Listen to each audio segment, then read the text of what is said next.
Mix by Maithili music present.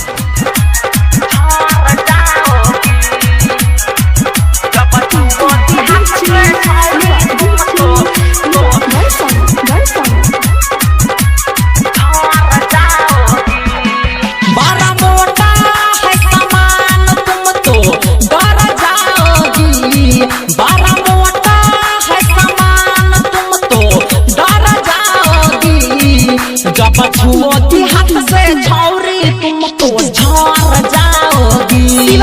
जब छुओती हाथ से रानी तुम तो झड़ जाओगी। लंबा मोटा है सामान तुम तो डर जाओगी।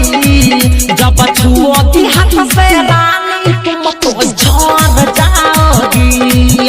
जब छुओती हाथ से छौरी तुम तो झड़ जाओगी। अखन आज सुन रहल छी हाजिरी से धड़कन फिल्म्स के शानदार प्रस्तुति।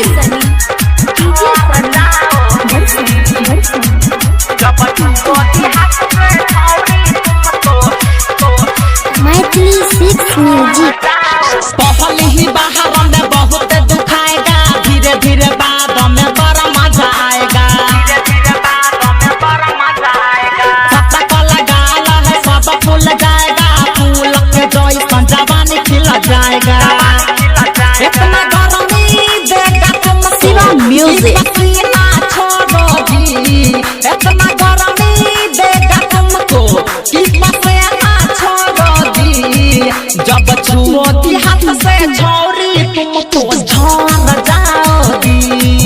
जब छुओगी हाथ से छौरी तुम तो झड़ जाओगी। अखन आज सुन रहल छी हाजिरी से धड़कन फिल्म्स के शानदार प्रस्तुति।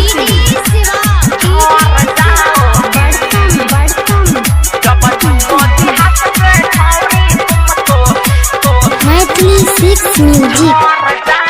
अभी ऐसे लोना जिंदगी ही बढ़ जाएगा। शादी होगा जब तुमको कुछ न बुझाएगा।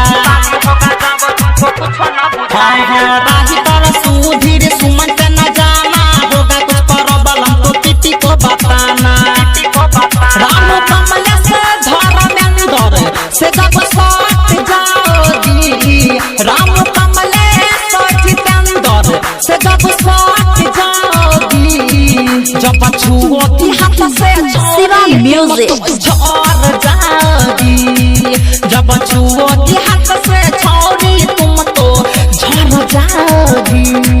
बड़ा मोटा है सामान तुम तो डर जाओगी। जब छुओगी हाथ से छौरी तुम तो झड़ जाओगी।